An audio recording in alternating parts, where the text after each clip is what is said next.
이어서 강의 시작하도록 하겠습니다. 1968년 첫 번째 초상화 이후 김일성이 58세였던 1969년에 정형화된 초상화를 다시 제작하는데 이번에는 정면보다는 약간 오른쪽 얼굴을 보여주고 있습니다.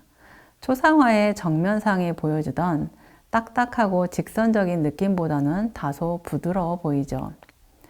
왕의 초상화인 조선시대 어진을 그릴 경우에도 조정을 대표하는 상징적인 의미로 백관을 마주하는 조회떠의 위형을 사출하고자 했으며 이를 위해서는 정면상이 가장 바람직하다는 논지가 승정원 일기에 되풀이되어 기록되어 있기도 합니다. 그런데 사실 정면의 시선은 상대방의 얼굴을 보는 것과 동시에 그 사람의 눈동자에 비치는 나를 바라보는 것이기도 하기 때문에 정면상은 보는 사람에게는 부담스러운 시선이죠. 이 정면상을 4분의 3 시점으로 바뀌어가면서 다소 편안한 시선이 된 것입니다. 일반적으로 비잔틴 시대의 초상화 형식은 정면이나 4분의 3 시점으로 표현되었습니다. 이콘의 인물 형상 서법에서 인물들의 얼굴은 대부분의 경우 정면성의 원칙을 따릅니다. 특히 의미론적으로 중요한 인물의 경우 정면에서 묘사되는데 그 인물에 대한 공경과 그 인물을 바라보는 관찰자와의 정신적 합의를 상징하죠. 초월적인 존재와의 대화를 전제로 하는 것입니다. 반대로 측면으로 그려진 인물은 대개 부정적인 인물을 표현할 때 주로 사용되었습니다. 예를 들면 레오나르도 다빈치의 최후의 만찬에 나오는 유다는 측면으로 묘사되어 있죠. 모두 아시겠지만 유다는 예수 그리스도의 12제자 중 한 사람이지만 예수를 배신한 제자죠. 이처럼 의미론적으로 덜 중요한 인물이거나 존경의 대상이 아닌 부정적인 인물의 경우 그 인물은 종종 측면성의 원칙에 기초한 프로필을 통해 제시됩니다. 그리스도나 성인, 성모가 결코 프로필과 같은 옆모습으로 묘사되지 않는 이유는 이것이 직접적인 접촉을 필요로 하는 신자들과의 대화, 예를 들어 기도와 같은 공경의 표현을 방해하기 때문입니다. 그래서 프로필은 성스러움과 거룩함의 부재를 상징한다고 할 수 있겠습니다.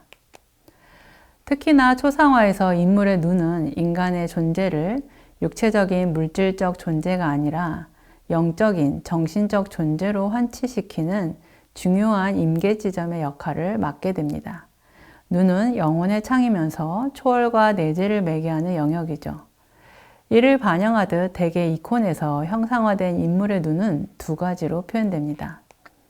그것은 초월을 상기시키는 과장된 눈, 그리고 긴장하거나 근심 어린 표정의 현세적인 눈, 이렇게 재현되는 것입니다. 이 중에서 김일성 초상화에서의 눈은 초월을 상기시키는 눈이라고 할 수 있겠습니다. 그리스 조각상이나 이집트 초상화에서의 과장된 눈은 초월을 향한 존재의 탈각을 암시하고 피안의 세계를 지향하고 있죠. 초기 비잔티움 이콘에서 성인이나 그리스도의 눈이 이러한 경향을 반영하고 있습니다. 그들의 시선은 정면이나 혹은 저 먼 곳의 상부를 향해 있죠. 성스러운 존재의 탈물질화를 우회적으로 표현하는 것입니다. 김일성의 초상화에서 4분의 3 시점으로 비껴서고 약간 위를 바라보는 시선은 사회주의 국가에 대한 이상향을 넌지시 지향하는 것으로 보입니다. 이러한 기법은 오늘날 정치적 벽보나 선전의 이미지에서도 여전히 적용되고 있는 기법이죠. 김일성의 초상화는 노동신문에 대략 가로 21cm, 세로 27cm로 실제 사람의 얼굴 크기와 비슷한 크기로 게재됩니다. 도상학에서 이콘을 그릴 때 얼굴의 크기는 코의 길이에 따라 결정된다고 합니다. 예를 들면 코끝과 양 미간 사이에 위치하는 중심점의 길이를 반지름으로 삼아 원을 그리고 다시 그 반지름의 길이만큼 확대된 두 번째 원을 그린 다음 그 두 번째 원의 크기에 맞추어 얼굴을 그렸습니다. 그리고 후광은 세 번째 원에 맞추어지는데 이렇게 확대되는 세 원의 형상 속에서 얼굴을 표현하는 이콘은 주로 정면의 반신상을 나타내는 그리스도와 성모의 이콘들에 활용되었죠. 이러한 이콘에서의 원리대로 김일성 초상화에서 얼굴의 구도를 코의 길이로 그려보면 여기 보여주는 그림과 같습니다. 코끝과 양 미간 사이를 중심점으로 잡고 첫 번째 원, 두 번째 원을 그린 것이죠. 이 초상화에는 후광이 없으므로 세 번째 원은 그리지 않았습니다. 세 번째 원은 사실 얼굴 뒤에 나타나는 후광을 의미하는데 후광에 대해서는 다음 메달리온 논의에서 이야기하겠습니다. 여기에서 흥미로운 것은 이 원의 중심점이 초상화의 전체 세로 중심축과 어긋나 있다는 점입니다. 첫 번째 초상화에는 정면을 바라보고 있는 것임에도 얼굴 형상이 전체적으로 중심에 오지 않고 왼쪽으로 치우쳐져 있습니다. 그런데 옷의 카라를 중심으로 보면 몸은 약간 오른쪽에 위치해 있다는 것을 알 수 있습니다. 두 번째 초상화는 얼굴이 4분의 3 시점으로 살짝 이동하면서도 얼굴의 중심선과 옷의 중심선이 일치하고 있으나 전체적인 세로 중심축은 이번에는 오른쪽으로 치우쳐져 있습니다. 세 번째 초상화도 전체적인 세로 중심축이 오른쪽으로 치우쳐져 있는데 양복의 넥타이로도 확인할 수 있는 옷의 중심축과도 다시 어긋나 있습니다. 물론 인물의 중심축을 꼭 맞추어야 하는 것은 아니지만 아마도 초상화를 그린 화가는 김일성의 초상 사진을 들여다보며 그대로 재현하기 위해 애썼을 것이라고 생각해 볼 수 있겠죠.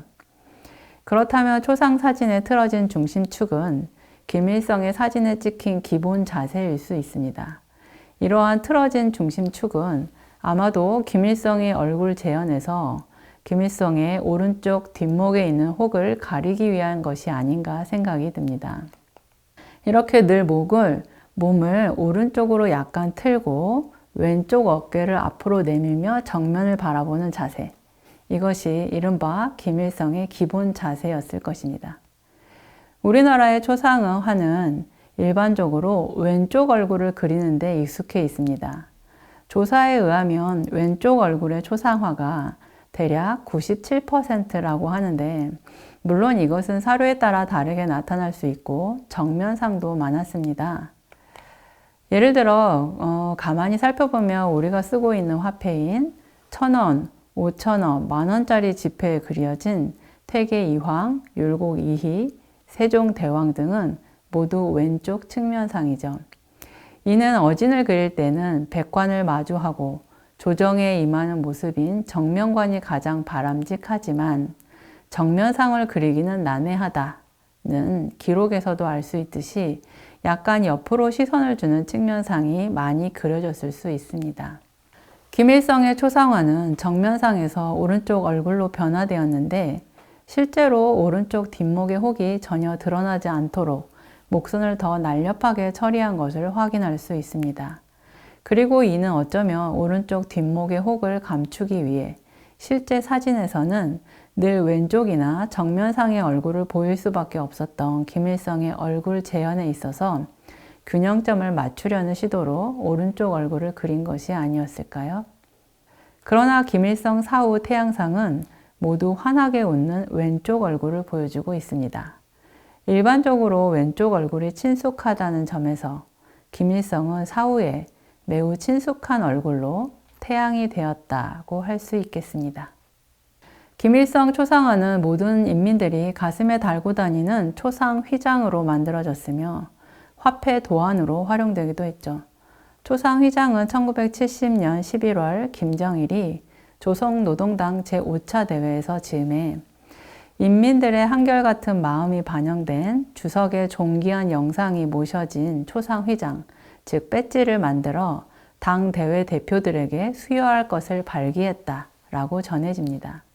북한에 친애하는 지도자 김정일 동지 미술 영도사라는 문헌에 의하면 김정일은 수령의 초상화를 사용하는 초상 휘장 제작 공정까지도 일일이 지도하고 구체적인 방도와 지시를 하는 과정이 소개되고 있기도 합니다.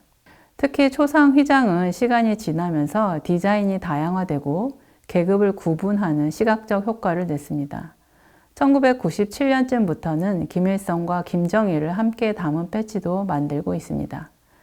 이 중에서 노동당 깃발 속에 김일성 얼굴이 그려져 있는 것은 당 중앙 지도원급 이상의 고위직이, 군복 차림의 김일성 군상 배지는 국가보위부나 인민보안성 등 사법, 검찰기관의 요원들이 착용한다고 알려져 있죠. 그 밖에 원형 안에 김일성 초상이 그려져 있는 대형의 원형 배지는 지방의 당 간부급 이상만 달 수 있다고 해요.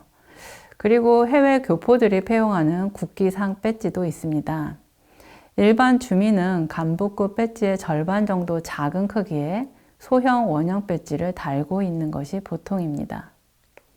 사실상 공산주의 사회는 원래 계급 없는 사회를 지향했는데 북한은 배지의 디자인을 계급별로 다양하게, 다르게 제작, 배포함으로써 계급을 시각적으로 가시화하는 사회가 된 것이다 라고 해석할 수 있겠습니다. 그런데 배지를 자세히 들여다보면 겉모습의 디자인은 사각형, 원형, 깃발 모양 등 다양하지만 대체로 안에 그려진 김일성의 초상화와 그 얼굴의 뒤에 원형 모양의 후광 이미지가 들어가 있다는 공통점을 발견할 수 있습니다. 이 원형 모양의 틀을 메달리온이라고 할 수 있는데 이에 대해 읽어보겠습니다. 초기 초상화의 또 다른 한 형식은 석관위에 둥근 원형 모양의 테두리 속에 양각된 이미지를 넣는 것이었다. 이러한 조각상은 원형의 모습이 방패와 같은 모습을 취하고 있는 까닭에 방패형 원형 초상이라는 의미에서 방패형 이미지라고 부른다. 이것은 메달리온이라고 부르는 원형 양각 메달로 발전되었으며 죽은 사람의 흉상을 담고 있는 이 원형 초상 조각은 승전 기념비의 장식 또는 부유축이나 귀족의 석관이 조형되었다. 일반적으로 이콘에서 평안함과 고뇌, 근심과 초월을 담고 있는 얼굴 표정에서 신성의 흔적을 나타낼 수 있는 기법적 장치는 무엇일까요? 이콘 화가들은 그것을 후광을 통해 해결할 수 있었습니다. 후광을 두르게 되는 대상은 그리스도, 성모, 천사, 몇몇 예외적인 이콘에서 사도들과 성인들로 한정되는데 이것은 이들이 이미 천상의 신성과 영광을 공유하고 있다는 것을 알려주는 관례적 상징 기호가 되었습니다. 여러분도 아마 예수 그리스도 도상에서 얼굴 뒤에 둥근 빛이 빛나는 것을 많이 보지 않았을까 싶습니다. 이것을 후광이라고 하죠. 이 후광은 이콘 속에 묘사된 인물이 보통 사람이 아니라 성스러운 신적 권위를 위임받은 인물이라는 점을 아우라와 같은 후광을 통해 부각시키는 것입니다. 이 강의는 북한의 시각 정치적 언어, 즉 북한의 지도자 김일성의 얼굴을 재현하고 있는 초상화 분석을 통해 얼굴의 권력론에 대해 논의했습니다. 중세시대를 연구했던 칸토로비치의 왕의 두 신체는 중세시대 이래 군주정에서의 지배 양식을 왕의 신체를 중심으로 분석하여 흥미로운 연구 결과를 보여주고 있습니다. 그가 말하는 왕의 두 신체는 늙고 병들고 죽을 수밖에 없는 자연적 신체와 동시에 그러한 결함이 전적으로 배제된 신성하고 초월적인 정치적 신체를 가지고 있다는 것입니다. 이것은 시각적인 것과 정치적인 것을 그리고 중세와 근대 정치를 매개하는 중요한 주제가 됩니다. 칸토로비치의 왕의 두 신체를 원형하여 북한의 김일성 초상화를 분석하는 것인데 김일성의 얼굴은 성스러운 유형의 정치적 얼굴을 획득하고 죽었으나 살아있는 불멸의 신체로 영원히 살아있는 얼굴의 권력을 보여줍니다. 이러한 시각 정치적 전략을 통해 북한은 신의 초월성을 드러내는 신정 정치의 특징을 재현하고 있는데 이것은 중세의 신정 정치적 특성이 근대 정치에도 여전히 작동하고 있으며 시각 정치적인 언어로 더욱 확대, 강화되고 있다는 것을 보여준다고 할 수 있겠습니다. 네, 오늘 강의는 여기까지 하겠습니다. 감사합니다.